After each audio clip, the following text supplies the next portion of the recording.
I'm John, and I'm an addict.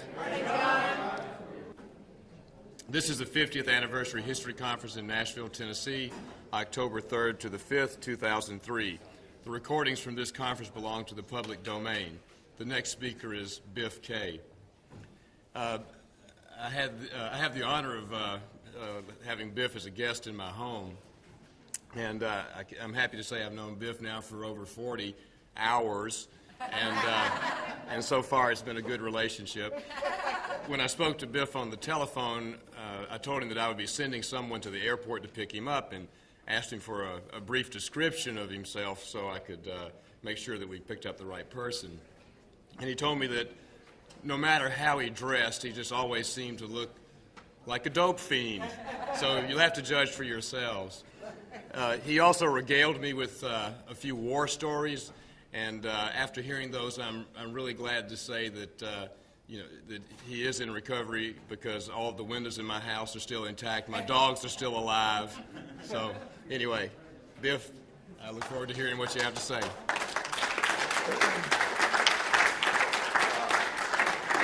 Good afternoon. Is this working now? We're doing good? All right. I'm an addict from Orlando. My name's Biff. It's real interesting. I'm listening to a lot of the speakers so far and trying to figure out what I'm doing here. So maybe you'll be able to tell me when I'm done. But it's been just an unbelievable journey. And the thing that I think we all are real clear on is I have not heard anybody up here who's not passionate, who's not madly in love with Narcotics Anonymous. And I think one of the things that is real important to me is when I look at the people who've been around any length of time and are still around and are still involved, that's what is the one common bond, is that every one of us is passionate about Narcotics Anonymous and has this mad love affair with this fellowship that is like nothing else in the world. I've watched people up here that I've disagreed with vehemently and violently over the last 20 years who've disagreed with me the same way. And you know what? It doesn't matter, because God has been in control. The fellowship's turning out the way it's supposed to. Our disagreements don't seem to matter, and we're all here, and we all love each other and the fellowship. And that's been a really difficult lesson for me to learn. I grew up in an area where I was either right or I shut up. You weren't allowed to be wrong. If you were wrong, you weren't allowed to admit it. And I brought that wonderful character trait to Narcotics Anonymous with me, just like everybody else I met who was in service. Must have grown up in the same household. I was not in any of the hotbeds of recovery that you heard about earlier. California, the only time I'd been to California when I got clean was on a cross-country trip with a dog, 2 stepchildren, a wife, and all the dope we could hide. I thought when I got to California, even then, that I was just going to stay there and they were going to have to ship all my stuff. And when I got to the Pacific Ocean, all I wanted to do was turn around and go east. It wasn't what I thought it was going to be. But then I got clean, and again, California became Mecca. And someday I was going to get there. I don't know what I expected to do when I got there, but I got clean in kind of the same kind of ways that most people got clean. Somebody else stepped in and said enough, and I kind of looked at him and said, yeah, I guess so. I really wanted to commit suicide, but didn't have the courage, so that when somebody offered me an alternative, I was ready to jump at it. I got clean in West Palm Beach, Florida. There was one NA meeting at the time.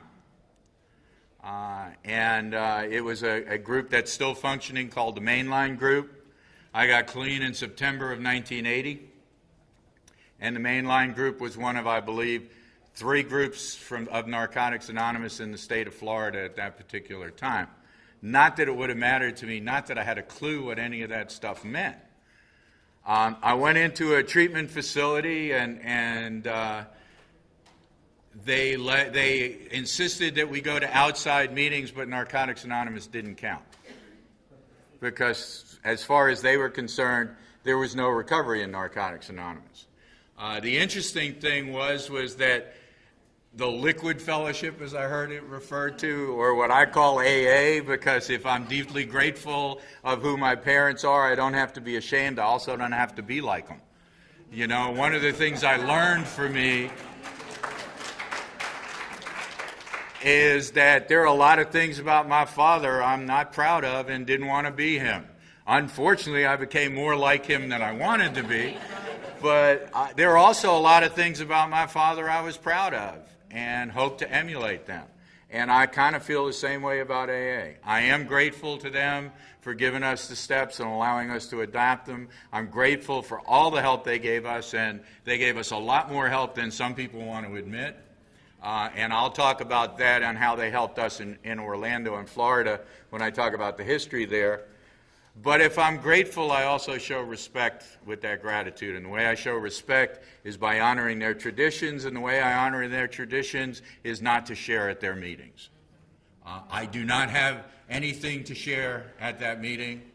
I will be happy to listen. And if I go to a meeting for some reason now, because a friend of mine is celebrating an anniversary there or something, if it's not an open meeting, I don't go in. And if it is an open meeting and I'm called on for some weird reason, I just tell them I'm there to listen. And I think that those of us who go to these meetings and then bitch because they get upset because we introduce ourselves as an addict don't show a whole lot of respect. You know, they have the right to their traditions the same as we have the right to ours. We expect ours to be honored. It might be a good idea to honor theirs. That being said, I can't remember the last time I've been in an AA meeting, so it really doesn't matter.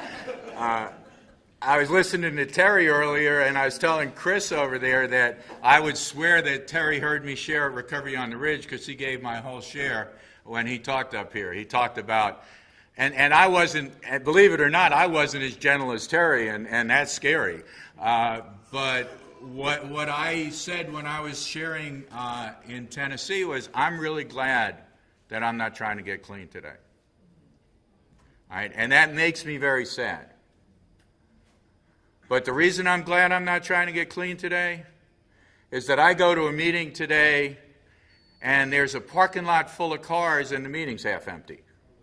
All right? And when we used to go, there was one car and the meeting was full. All right? That was because what you heard the guys from California talking about. We piled everybody in a car. It was a privilege to go pick up somebody for a meeting. And if you got to pick up two people, you were on top of the world. And the further they were away from the meeting, the more of a privilege it was. And we lost that. And I'm not quite sure how we lost it, but I'm real sure it's gone.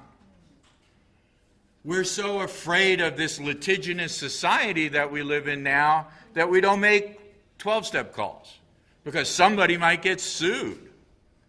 Good God, if somebody thought that way when I got clean, I'd be dead. You know, and I know a lot of these people who are here with 20 years and more are in the same spot I'm in. What makes me think the person who's where I was 23 years ago doesn't need what I needed?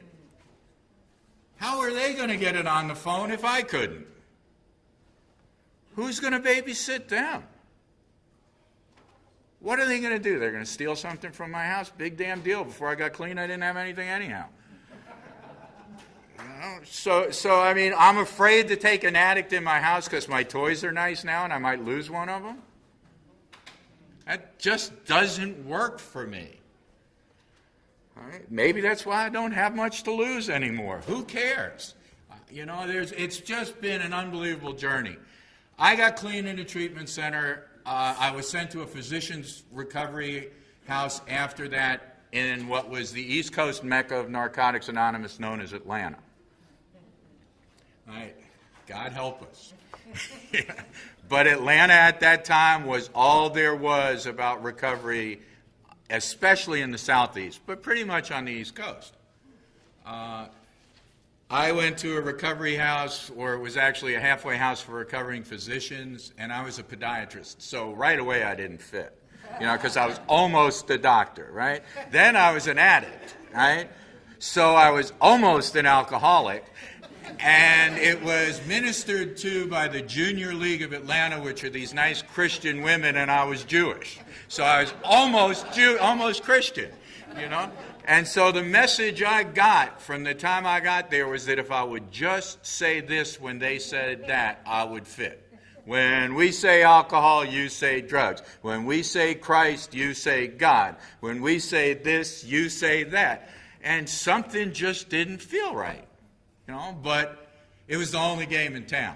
I mean, we got to go to NA meetings, and they didn't count for those outside meetings either. But for some reason or other, there were 2 or 3 of us that didn't care whether it counted. We had nothing else to do anyhow.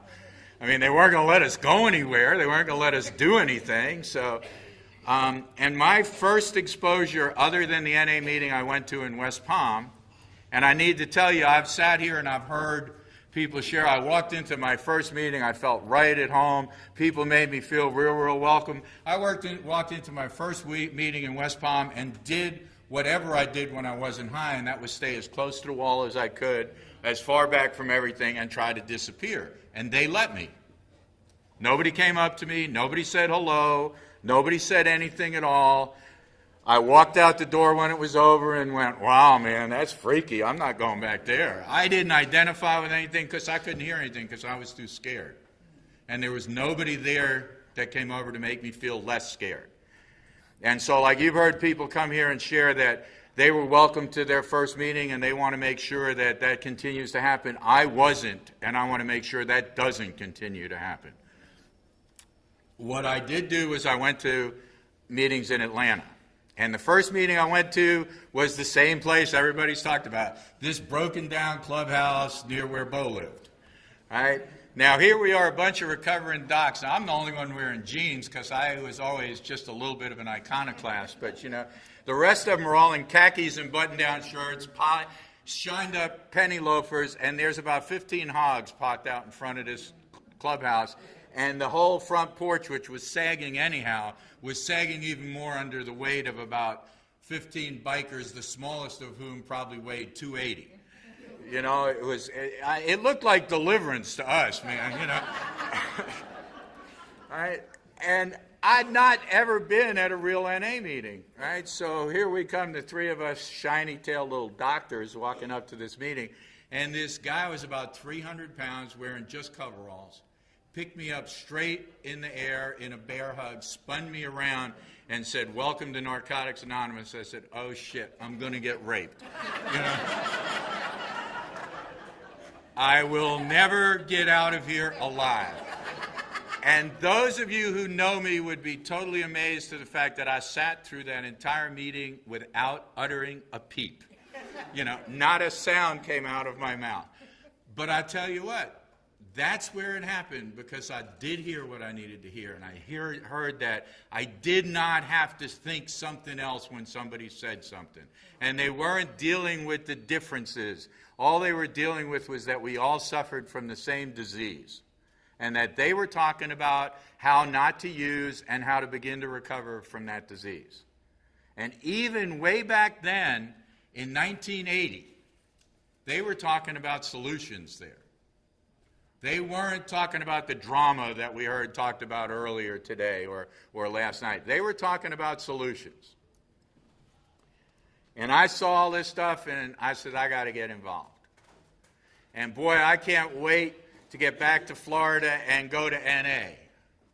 Right? And I went back to Florida after I got through with all this stuff, and there wasn't any NA. And the idea of starting a meeting was inconceivable to me at that point. Didn't know anything about it. But eventually moved to Orlando with about a year clean in 1981, and was referred to a young people's AA meeting. Now, I was 39 when I got clean, so it was a little presumptuous of me at about 40 to assume that I was, quote, a young people. Unless you were talking about my emotional IQ, but I went to this young people's meeting, and then as I walked into the meeting, I was told, "Psst, there's a meeting in the back room. You need to go there." And I'm saying, these people don't know me, and that's how I knew I looked like a dope fiend. They knew I who, I didn't come there for the front room meeting, you know. So I went to the back room because I didn't know what the hell was going on. I was willing to check anything out. Go to the back room and sit down, and all these people are mumbling, and somebody leans over to me and says, "Want to go to an NA meeting?" And I'm going, "Yeah, I want to go to an NA meeting." He goes, "Shh." And it's like, wow, man, do I get a password too? You know, I mean, what are we going to do here? And that was a gentleman who became my first sponsor. My first real sponsor. Of course, I had sponsors in name, usually traveling salesmen without phones, but that's a whole nother story.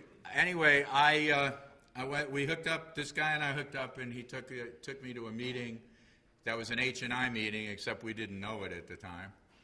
It was being held in a teenage facility in Orlando, and it was truly the first meeting that was going on, even though it wasn't really an NA meeting because there weren't NA members conducting the meeting. It was being conducted by the staff. But the staff were two counselors, both of whom were in recovery, sort of, kind of. One of them was a guy in a wheelchair who had a phenomenal message, just couldn't hear it. And he died of this disease. The other one was a former Playboy bunny, and you know what scares me is I remember his name and not hers. You know, something wrong with that picture, you know. But she was clean at that time, and then later on in her recovery decided that alcohol was not a drug. I understand she's clean again, and I pray she is. But I learned something at that first meeting I went to, and that's that I have to hear the message, not judge the messenger. Because those people brought the message I needed to hear, even though they couldn't walk it. All right? And I spend so much time judging your program rather than listening to what you have to say. All right? And I miss half of what I need to hear because I'm too busy doing what I do best, which is trying to find some way to separate me from you. All right? So in spite of all of that insanity, what became known as the Three Musketeers of the Orlando area started Narcotics Anonymous. We had no clue what we were doing. One person other than me had been to one meeting, and we heard there was such a thing as the Florida region starting. And so we decided we were going to start meetings. Well, I was practicing at the time. I talk freely about being a doctor now because I don't practice, so it's safe. You know, no, I can't get you a script, and no, I don't have a diagnosis, and no, I can't refer you anywhere. You know, but at the time, I wasn't real clear to people on what I did from the podium. Everybody knew, but it was like, we don't talk about it. Well, one of the advantages of having my own practice was I had my own copy machine. Right? And that meant that everything Narcotics Anonymous needed was free. Because we didn't know jack about traditions. We certainly didn't know anything about any of that stuff. The first meeting list we had in Orlando was printed on the back of stationery that we weren't using any longer, so it had my ex-partner's name on the other side. But we only needed one side, and the paper was free, you know? And so that was our first meeting list. And every time we had a literature workshop, it had to be held somewhere either in or close to my office so we could use the copy machine to get the stuff circulated. And, of course, the literature that we did get from Jimmy was never enough, never fast enough. We didn't see anything wrong with printing it on the copy machine and folding it up as best we could and giving it out to anybody who wanted it. We also didn't see anything wrong with bringing 12 and 12s into meetings. We didn't see anything wrong with having speakers from the Liquid Fellowship because we didn't know what else to do. You know, so when we talk about, you heard somebody up here saying, if you don't honor the traditions, you will pay the price. Yes, you will. But the best way I learned to do anything is to do it wrong. And then realize it was wrong, admit it was wrong, and find out what the right thing was to do. So being an addict and not going from one extreme to the other, I went from violating all the traditions to being known in the old days in Florida as an NA Nazi. Right? And they kept saying to me, but if you're Jewish, how can you be a Nazi? I said, well, they didn't care whether you were Jewish or not. You could join. You know, there was no requirement. Anybody could be a Nazi, you know. All you had to do was believe that there was only one way. and be narrow-minded, closed-minded, and not willing to hear anything anybody else had to say. You know, made that requirement easy for most of us to fulfill. And we did a good job of it, you know, and it was amazing. As the fellowship grew in Orlando, when these poor folks from the treatment centers would come in and not know anything about what they could and couldn't say, and they would talk about something or make an announcement that was a violation, all the heads in the room would snap around to see what I was going to do. You know, you're going to get up, you're going to throw him out, you're going to tell him he can't say that? You know, and it took me a while to realize that wasn't a good position to be in. But NA in Orlando is an amazing phenomenon. Because here were three of us, and I'll say this, and I'll say this, well, one of them's passed away, may he rest in peace. But out of the three of us, I was the only one who believed that you made a commitment to one program. Any program you wanted to, but that was the one you were committed to. I was the only one who believed that you couldn't serve two masters. I was the only one that believed you were setting yourself up for a conflict of interest if you tried to be of service to two different types of groups or fellowships at the same time. And I was therefore in the middle of controversy almost from the beginning of all of this stuff. So controversy and I are not strangers. When I hear all these other, quote, controversial people up here, I can relate. And I think one of the best things that happened to me out of all this controversy was the more controversial I became, the more open-minded I needed to become in order to survive. Because the more I was sure that my way was the only way, the more I knew I was wrong. You know, sometimes my way still may be the best way, but there is no only way. Right? The only way is the way that works for you. And as long as you respect other people's ways and don't try to tell them what to do, God bless, go in peace. You know, stay clean, don't use. The other thing that amazed me about the fellowship was everything I needed to hear I heard in that first meeting in Atlanta. And they were stomping and screaming in those days about the basics. And the basics were four things. Don't use, go to meetings, get a sponsor, work the steps. We didn't have anything about reading literature then because there was a white book. You know, a few pamphlets. So they didn't have anything added to that. You know what? You know how I stay clean today? I don't use, I go to meetings, I work the steps with my sponsor. I was sure that at least at 20 years there would be a secret I'd find where that wasn't what I had to do, you know? Still haven't found it. Maybe 35. I'll check with Mel later, but I'll call you on Tuesday, Mel, see if they gave you the answer after that. But the basics, what amazed me is how long it took me to hear it. You know, it was said to me the first meeting I went to. The other thing that was said to me was anything I put before my recovery I would lose. Well, what do you mean?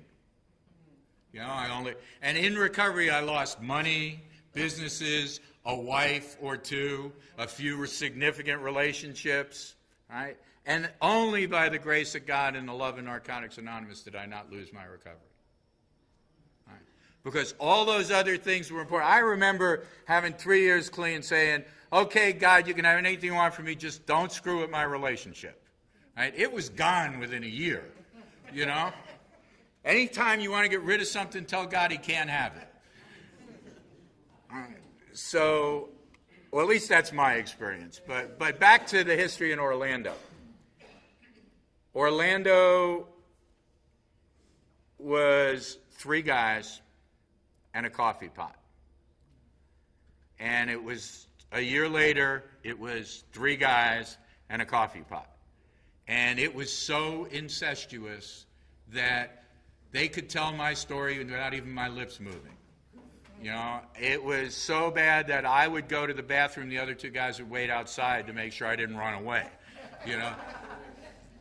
If one of us left town without telling the other ones, it was like a search party was sent out. You know, if you didn't show up at a meeting, God forbid, you know, and hadn't checked in first. You know what's sad? We don't do that anymore. What's really sad is I was talking to somebody earlier today, and here's this guy that in his hometown, and he says to me, I haven't seen him for a while. But he's got a lot of clean time, so nobody calls him.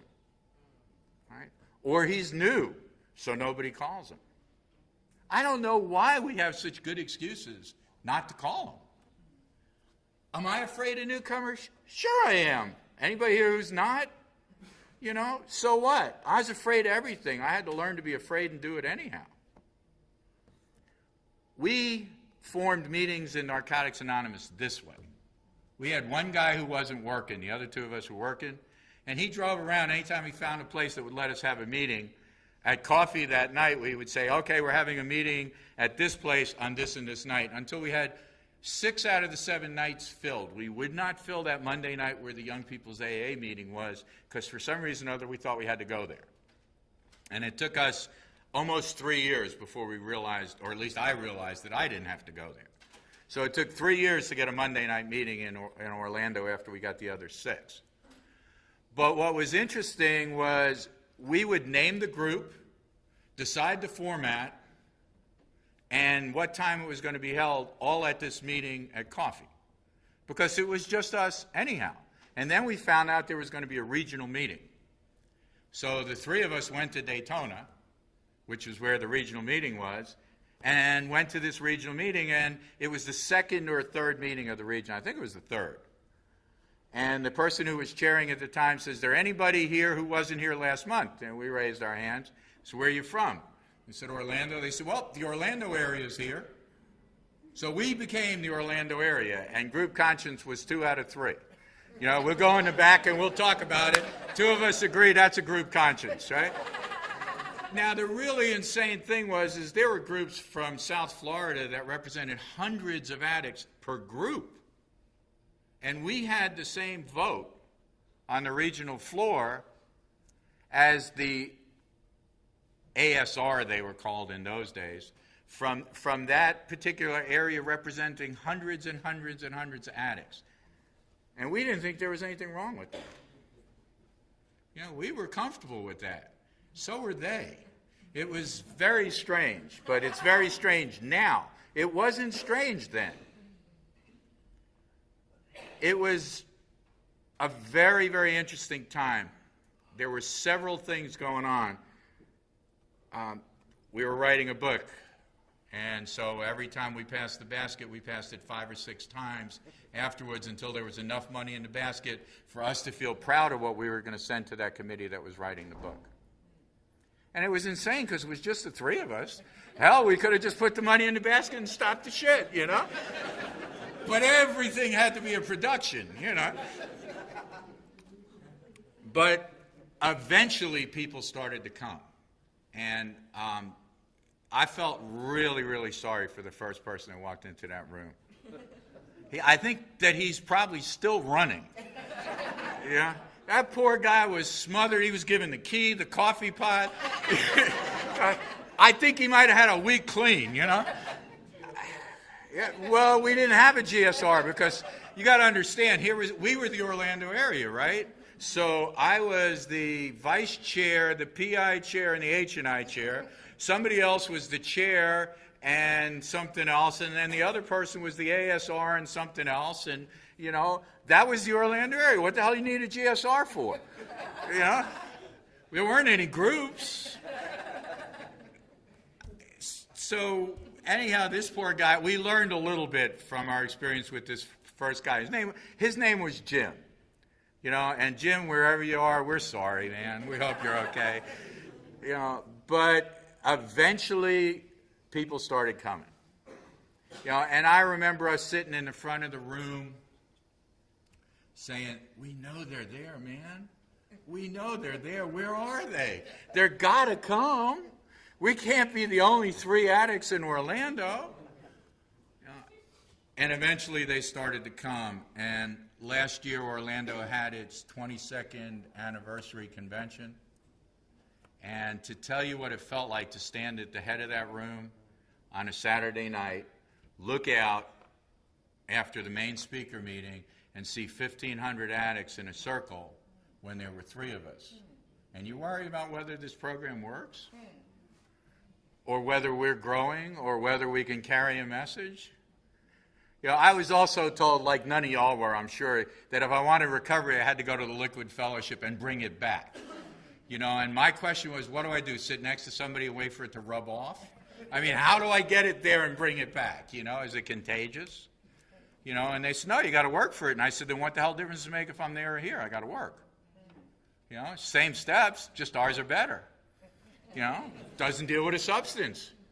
I didn't have a problem with a substance. I had a problem with life and me and a disease that kept telling me no matter what I did, it wasn't going to be good enough and that I wasn't okay. And that if you knew me like I knew me, you'd hate my guts, because I did. Orlando, NA continued to grow. Our best efforts to destroy it were unsuccessful. We violated every tradition. We could take, now you got to understand how dangerous I was in service. I was 3 hours away from being a board certified parliamentarian. And I knew the traditions. Just ask me. All right? So thinking I knew the traditions, knowing I knew Robert's Rules of Order, I could take an area service meeting without an agenda or any business conduct, drag it out for 7 hours and accomplish nothing but create resentments, and did it on a monthly basis. And Narcotics Anonymous didn't go away, and it continued to grow. And people from the East Coast in Melbourne and Vero came to our area to learn how to have an area service meeting. Talk about the blind leading the blind, somebody was talking about earlier. And the Orlando area, as it grew, originally encompassed what are now 7 areas in Narcotics Anonymous in Orlando, in Florida. And these people came from hundreds of miles to sit in a circle on Sunday and watch the insanity. And they came back. And they kept coming back. Because every one of us knew that we didn't know what the hell we were doing, but we would get there eventually as long as we kept coming back. And the folks from South Florida kept telling us what to do. And that was the nearsighted leading the blind. You know, they had some idea. They had some exposure. Right? But the thing that amazed us is when our group started to falter, once they started to grow, and we didn't know what to do, people would drive all the way from Fort Lauderdale or Miami on a weeknight to Orlando just to share in a meeting so that they could keep that meeting going. When we wanted to disband the area, they came from all over the state of Florida to support us. Why? When you understand the why to that, you'll understand why we're standing here today. All right? Those people knew why they were clean, knew what we kept hearing about, this contact, this need to give it away, this need to make sure that we continued to reach out. And they were willing to do something that I don't hear talked about anymore. When I got clean, they said, are you willing to go to any lengths for your recovery? Now what I hear is, well, geez, that meeting's all the way across town. I have one closer to my house tomorrow. I'm not going tonight. I think what we did, at least my opinion, is that we had to do so much. We had to go to such lengths that we said, geez, we want to make it easier for the people that follow us. We don't want them to have to do what we had to do. We did our job too damn well. We made it so damn easy that they take it for granted. We also used to be tough as hell. Sit down, shut up, take the cotton out of your ears, stick it in your mouth. I'll tell you when you have something to share. You know? And we still felt like we were the most important person there after you told us that, because you noticed us. And you noticed that we didn't know what the hell we were talking about. And you cared enough to tell us that. All right. We also used to say, baby and bury him. Now we say, oh, that's all right. Don't worry about it. It's only your 8th relapse this month. You know, keep coming back. This is not a joke, folks. You can't keep doing that shit and not die. I'm sorry, I guess I shouldn't have said shit, but you know. Orlando and Florida grew and prospered no matter what we did. And that's when we really clearly understood how this was God's program. I could tell you the millions and millions and millions of things we can do wrong, but let me tell you a little bit about our experience with Alcoholics Anonymous. I had a practice in Orlando, and I was working at the time. We didn't know anything about traditions, and the AA folks kept calling us and saying, can you get these folks out of our meetings? Can you help us out? Can we send them somewhere? Yeah, fine. Call me when you get a phone call, and I'll go get this guy, or I'll go pick up this guy, right? Well, we had one of the three musketeers thought he was a bit of a producer of some type, television, movie stuff. So we did PSAs. Oh, God, were they ugly. We thought they were the coolest thing in the world. We didn't understand why the region didn't want to use them. The first one, and I'll never forget it, is a guy sitting in a lounging chair with his works in a glass jar, copping a nod, with John Prine, There's a Hole in Daddy's Arm Where All the Money Goes, playing in the background, and a phone number. Right? And we didn't understand why NA didn't want to use that,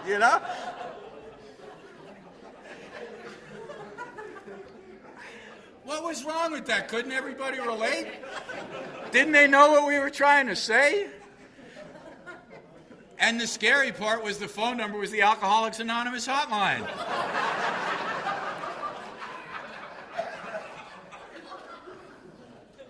Yeah, we didn't violate any traditions.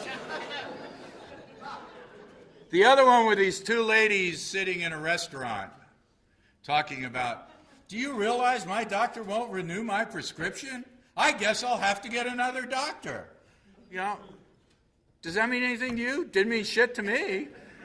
And then I finally figured out, oh yeah, I can't beat this doc, I'm going to go beat another one. It would just sail right over my head. But what did I know? I was a doctor, I beat myself, I had this, I never had to worry about copping. I just had to worry about showing up to work so I could continue to cop.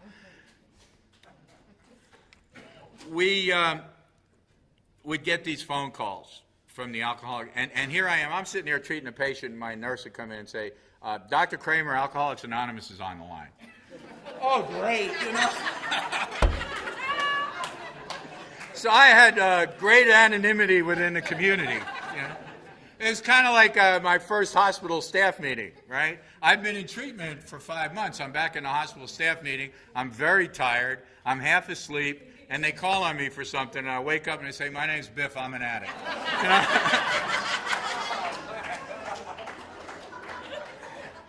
You know what? That started the Physician Recovery Network in that hospital. Because now the administrator knew I was an addict, I wasn't going anywhere.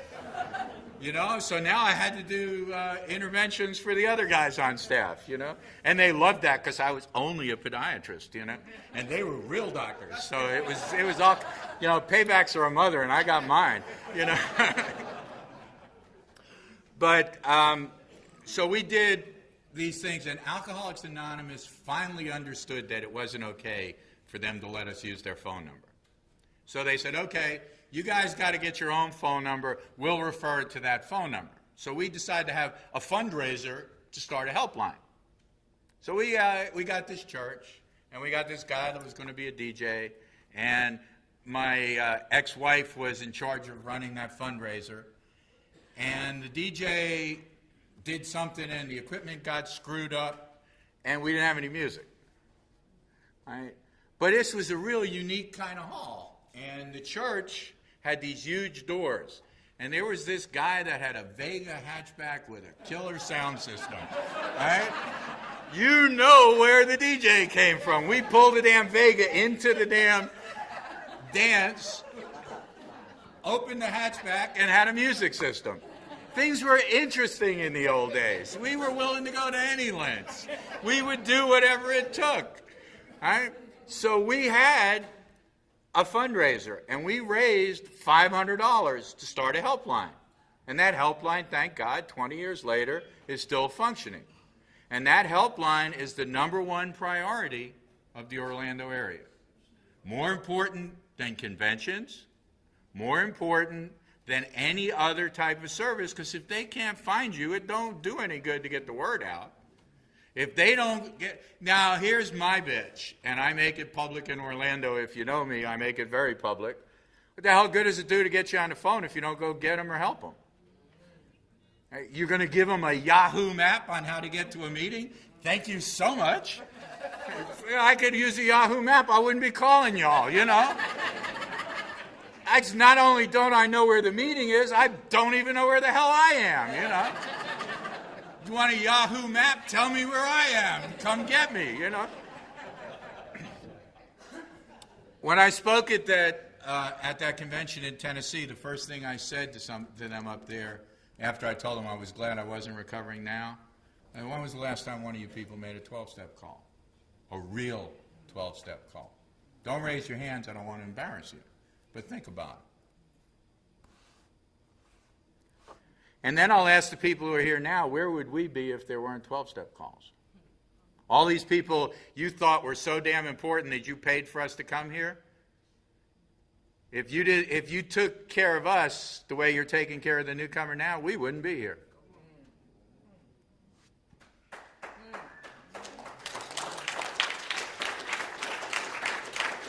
I guess I'm a lot more passionate about that than I thought I was. I thought I was going to get up here and just talk about service and all that stuff. Service has been the lifeblood of my recovery. You know, somebody said the people who are passionate are still there. I don't remember not holding some position on some level. And there were a couple of things that I want to get into real quickly that were real highlights of my recovery where I got an opportunity to be of service to this fellowship, and I felt like it was really something that left me feeling good. One of them was being the World PI Chair for 3 years. I drove Sally Evans crazy because she was the chairman of the board at that time, Board of Trustees, and we kept coming to her for rulings on what PI could and couldn't do. And nobody bothered to ask them before, so they didn't know what to do with it when we asked them. But before that happened, it was interesting. You know, they had all kinds, you heard people talking about, well, Jim was talking about the requirements in order to serve. Well, it was interesting. As an RSR, I had been on the finance committee. Well, the first thing we did as a finance committee was decide we needed to disband the finance committee because they didn't need one, right? So after serving a year on the finance committee and moving that it be disbanded, I had nowhere to go my second year in service, right? Okay. Usually if you were an RSR and wanted to stay around, you did something with the committee you had served on while you were an RSR, like be the chairperson or something, you know? So I'm looking around, and the chairperson from PI comes to me and says to me, we can't make you the chair, but we need a vice chair. And I said, but the only PI I've ever done, I've tried to stay anonymous because I'm a doctor. You know, and I don't want, you could tell what a great job I was doing of it, by the way, from what we just talked about. But I still had, my denial was good. And so I said, I've not got any experience in PI, really. And they said, well, come to the meeting. So I come to the meeting, and they nominate me for vice chair. My PI experience is nil. None. All right? And they said, well, you'll be the vice chair. You'll have a chair here. You'll work with them, and you'll learn PI, and then you'll be ready. You'll have natural leadership ability, and you speak well, and da-da-da-da. So you'll be great, and you look good. That was all, you look good, right? Which later became a joke in the World Service Conference the following year, and I think Terry was part of the group that started it, but it was, what's a PI starter kit was 2 gold chains and a sport coat,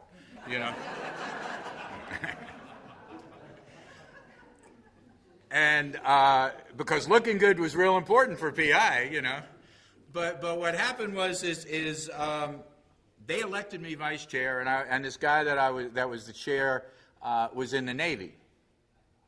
He got shipped out, like out of the country, He was no longer in San Diego. So after 3 months of all this phenomenal experience, none, I was now the PI chair. Wonderful. Right? And we were totally disorganized. The one thing that had happened is that we had gotten the Guide to Public Information the year before. So being addicts, everybody already wanted to revise it before it had ever been used. So the first thing I had to do was say, look, we're not writing this year. Guys, we haven't even read it yet. Let's not revise it until we read it. Let's not revise it until we try it. Let's try and see if it works and then fix it if it's broken. Oh, but we got to change this wording and we got to change that wording. Can we wait a year? Can we make an agreement to wait a year, then we'll change anything you want? So that was the first thing. The next thing that happened was I began my recruitment campaign. And that was I went and looked for anybody I thought was willing to work, was willing to teach or learn, and was willing to show up and say, hey, look, I've been there for you. Could you do me a favor? I need some help on PI. Come to the next quarterly. And that's where I got my vice chair, grabbed him on the way to an H&I meeting. He was on his way to the H&I quarterly, and I grabbed him. I said, Steve, where are you going?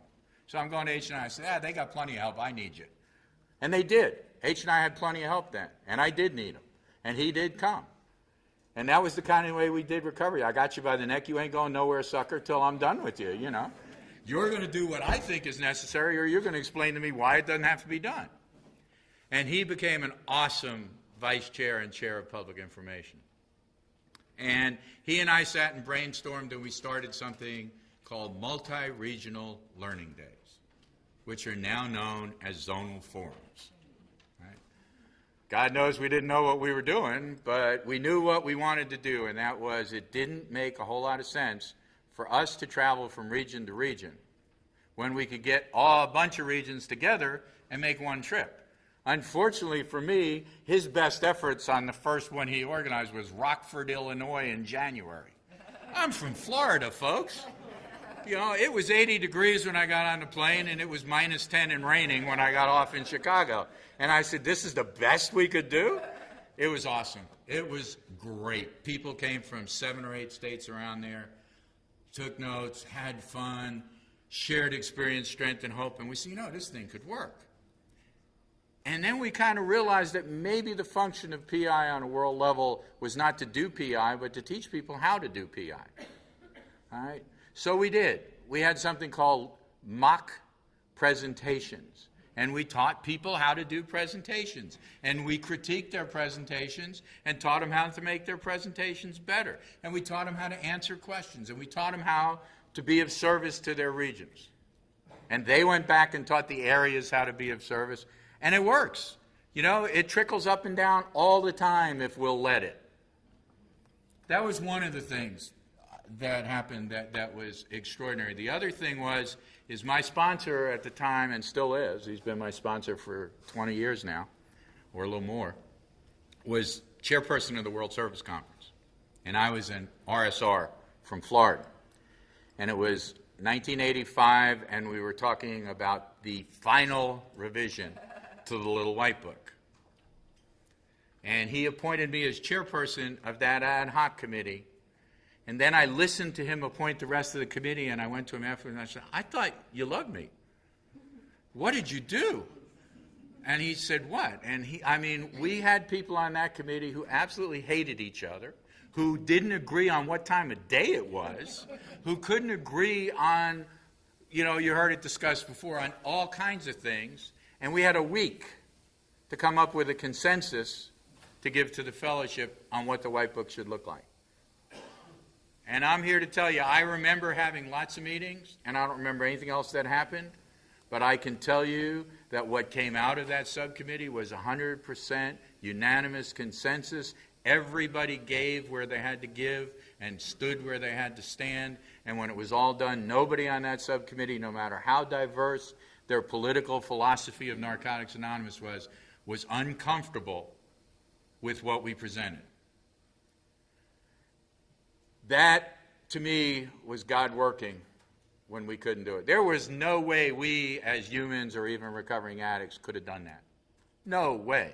If you'd have seen the group, you'd have known what I was talking about. I've found for me that I usually don't get what I want in service, thank God. All right? But I've found that there is no conflict in God's will. And if there is conflict, then somewhere along the line, my will or somebody else's is in the way. And it'll all sift itself out if I just stand back and watch the cartoon. But I also found that this is God's program, and no matter how bad I try to screw it up, it keeps growing. So I need not to get that bent out of shape when things aren't going the way I think they are. I need to go back to my home group so that that newcomer is welcome to that meeting. And then in spite of the fact that I didn't like what happened at area or region or world, I'm going to be there to say, welcome to Narcotics Anonymous, you never have to use again. Because that counts. The other shit is nice, but it'll work itself out. If I'm not there, I'm not staying clean. And that's what this whole deal is all about. My vision for Narcotics Anonymous has come true 10 times over already. When we got involved in PI, that was the conference that I was in where the other countries started to show up again. And I watched us feel guilty because we hadn't been international and bend over backwards and kind of give up things for the other countries. And I've watched us come back to a balance. I watched what Jim was talking about earlier when I was sent to Florida as to the World Conference as an RSR from Florida. They gave me $75. Don't spend it all in one place. When they said and the resources, they meant in your pocket in those days. All right? That was a 7-day conference in those days, including round-trip airfare and hotel, meals, rental car, $75. Don't spend it all in one place. Right? Now it doesn't matter where you come from. The conference pays so that everybody who needs to be there will be there. It's the way it should be. It's the way it needs to be. Now it's your ability and willingness to serve, not your bank book. It doesn't mean that God didn't find some of us who had a nice bank book for a while and find a good thing for us to do with it, like give it to the fellowship, because we were going to screw it up. At least I was. I was no good with my own money. The other vision that I had was I got to go to Australia in 1988. And I spent a month in Australia teaching the PI subcommittees around the continent how to do public information. Did half of that come out of my own pocket? Probably a little bit more, but so what? I had it. I wasn't going to use it. It went for a good cause. Now that they don't have to find people who can afford it, just people who can do it. And that's a big deal. And that's part of the vision. But the other vision was we were talking about going to Russia. We were talking about not having to have meetings in Israel in bunkers. We were talking in those days about the Japanese being able to have meetings in public so that they didn't have to hide from the ancestor worship that went on there and the sin that it was to be an addict. We were talking about the countries in the Arabic world, the Muslim countries, being allowed to have meetings without being afraid of having their throats slit or being stoned or all those other things. We were talking about China. We were talking about Asia. None of that is talk anymore. It's all real. There's 1 billion addicts in China getting the message of Narcotics Anonymous. And you want to know what my vision is? I can't think any better than that. I can't think of anything. I want us to do more. I want us to do it faster. I want us to do it better. And then I want us to not forget where we came from. All of that shit's great.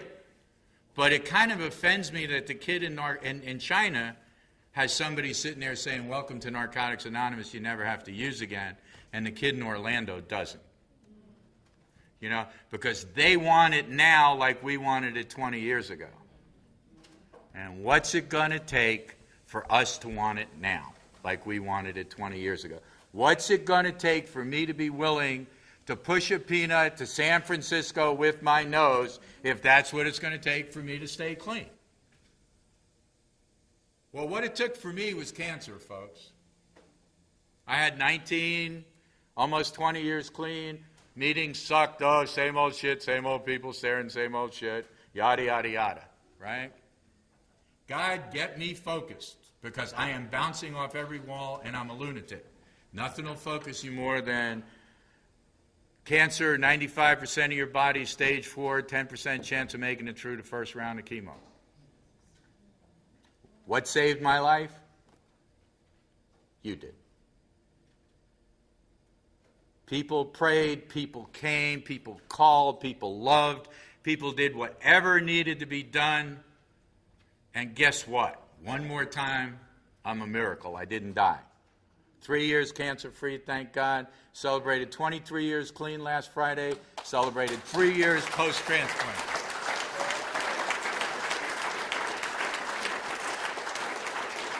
How did I do that? I didn't do it. You did it. All right? But what you gave me back, because I'll tell you how it worked for me. They told me I couldn't go to meetings because I had no immune system. All I wanted to do was go to a meeting. Now, don't forget, I hated meetings. A week before that, you can't go. What do you mean I can't go? I gotta go. You can't stop me from going to a meeting. I'm your doctor. I can stop you. Right? But as soon as they let me go, I went back there with the same passion I had the first meeting I went to. Right? Because they would threaten to take something away from me. Why won't we see what's going to be taken away from us if we don't have that passion? Is our lives. What are we missing here, folks? And I walked into the meeting and I felt just like somebody else did. I raised my hand and I said, excuse me, somebody tell me where the Narcotics Anonymous meeting is? And they said, what? And I said, I thought I was coming to an NA meeting. I didn't know this was Parents Without Partners.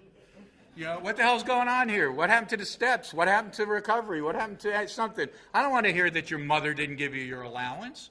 You know, that's what you got a sponsor for, man. Anybody work the steps here today? Anybody want to use? Anybody know how to stay clean? So then it got to the point where I come into the meeting and people go like this, you know. Good. They should.